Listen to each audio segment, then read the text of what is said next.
የአፍሪካ ዋንጫ እየተካሄደባቸው ያሉ የሞሮኮ ስታዲየሞች።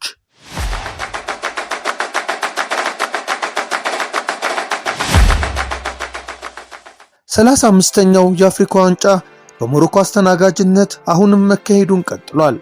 ጨዋታዎቹ በ6 ከተሞች በሚገኙ 9 ስታዲየሞች እየተከናወኑ ይገኛሉ።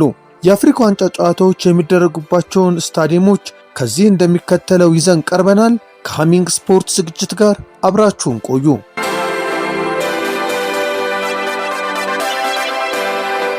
የመጀመሪያውን ስታዲየም ስንመለከት ፕሪንስ ሙላይ አብደላ ስታዲየምን እናገኛለን። በራባት ከተማ የሚገኘው ስታዲየም 69500 ተመልካቾችን የሚያስተናግድ ሲሆን በዚሁ የተመልካች ብዛት ከቀዳሚዎቹ መካከል የሚጠቀስ ነው። ስታዲየሙ የውድድሩንም የመክፈቻ ጨዋታ ሞሮኮ ከኮሞሮስ ጋር ያደረጉትን ጨዋታ አስተናግዷል። የፍጻሜ ጨዋታውን ጨምሮ ቁልፍ የምድብ ጨዋታዎችና አንድ የግማሽ ፍጻሜም ጨዋታ ይደረግበታል። ፕሪንስ ሙላይ አብደላ ስታዲየም እንደ አውሮፓውያን አቆጣጠር ከ2023 እስከ 2025 ባለው ጊዜ የካፍና የፊፋ መመዘኛዎችን እንዲያሟላ በድጋሚ ተገንብቷል።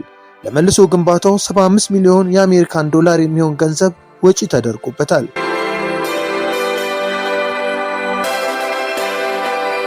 ሁለተኛው ስታዲየም የታንጂየር ግራንድ ስታዲየም ነው። በታንጂየር ከተማ የሚገኘው ስታዲየም 75600 ተመልካች ያስተናግዳል።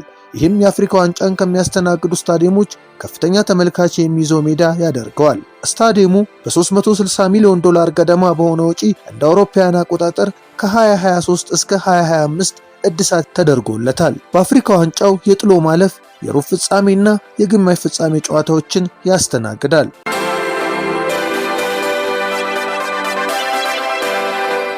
ሶስተኛው የንጉስ መሐመድ አምስተኛ ስታዲየም ነው። በወቅቱ የሞሮኮ ንጉስ መሐመድ አምስተኛ የተሰየመው ስታዲየም እንደ አውሮፓውያን አቆጣጠር በ1955 የተከፈተ አንጋፋ ስታዲየም ሲሆን ለአፍሪካ ዋንጫው እድሳት ተደርጎለታል። ስታዲየሙ 45000 ተመልካቾችን ያስተናግዳል። በርካታ የሞሮኮ ተቀናቃኝ ክለቦች የደርቢ ጨዋታዎችንም አስተናግዷል። የምድብ ጨዋታዎች፣ የጥሎ ማለፍና የደረጃ ጨዋታዎች ይደረጉበታል።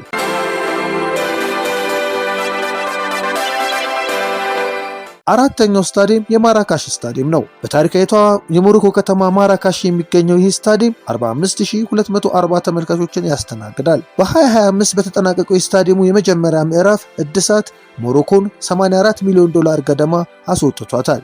ስታዲየሙ የምድብ የጥሎ ማለፍና የሩብ ፍጻሜ ጨዋታዎች ይደረጉበታል። አምስተኛው ስታዲየም የአጋዲር ስታዲየም ነው። በደቡብ አትላንቲክ ጠረፍና በአትላስ ተራሮች አቅራቢያ የሚገኘው ስታዲየም 45480 ተመልካቾችን ያስተናግዳል። የስታዲየሙ ንድፍ ወይም ዲዛይን የአትላስ ተራሮችን አምሳያ በያዘ መልኩ የተሰራ ነው። አጋዲር ስታዲየም የምድብና የጥሎ ማለፍ ጨዋታዎች ይደረጉበታል። ስድስተኛው የፌዝ ስታዲየም ነው። ስታዲየሙ በሰሜን ምስራቅ ሞሮኮ በምትገኘውና በተለምዶ የሞሮኮ የባህል መዲና እየተባለች በምትጠራው ፌዝ ከተማ የሚገኝ ነው። 45000 ተመልካች ገደማ የሚያስተናግደው ይህ ስታዲየም ከውድድሩ በፊት ለተደረገላት እድሳት ከ65.2 ሚሊዮን ዶላር በላይ ወጪ ተደርጎበታል። ስታዲየሙ የምድብና የጥሎ ማለፍ ጨዋታዎች ይካሄዱበታል። ሰባተኛው ሙላይ ኤል ሐሰን ስታዲየም ነው። የአፍሪካ ዋንጫ በራባት ከተማ እንዲያስተናግዱ ከተዘጋጁ 4 ስታዲየሞች አንዱ ነው። 22000 ገደማ ተመልካቾች የሚያስተናግደው ስታዲየም ለአፍሪካ ዋንጫ መልሶ ግንባታ ተደርጎለታል። ስታዲየሙ የምድብና የጥሎ ማለፍ ጨዋታዎች ይካሄዱበታል። ስምንተኛው ስታዲየም ራባት ኦሊምፒክ ስታዲየም ነው። ግንባታው 9 ወር ብቻ የፈጀው ይህ ስታዲየም የተጠናቀቀው በ2025 ነው። የካፍ መመዘኛዎችን ያሟላው ስታዲየም 21000 ተመልካች ያስተናግዳል። ለእድሳቱ 50 ሚሊዮን ዶላር የሚጠጋ ወጪ ወጥቶበታል። ስታዲየሙ የምድብ ጨዋታዎችን ብቻ ያስተናግዳል። ዘጠነኛውና የመጨረሻው ስታዲየም አልመዲና ስታዲየም ነው። በቀድሞ አጠራሩ አልባሪድ ስታዲየም ይባል የነበረው የአሁኑ አልመዲና ስታዲየም በራባት ከተማ የሚገኝ ሲሆን 18000 ገደማ ተመልካቾችን ይይዛል። የስታዲየሙ ግንባታ 65 ሚሊዮን ዶላር ፈጅቷል። በቅርቡ የተገነባው ስታዲየሙ ዓለም አቀፍ መመዘኛዎችን ያሟሉ ዘመናዊ መሰረተ ልማቶች ተሟልተውለታል። በራባት ከተማ የሚገኘው ስታዲየም የምድብ ጨዋታዎች ይደረጉበታል። የሞሮኮ መንግስት ለስታዲየሞች እድሳትና ግንባታ ከ500 ሚሊዮን ዶላር በላይ ወጪ እንዳደረገ ይፋዊ የመንግስት መረጃዎች ያመለክታሉ።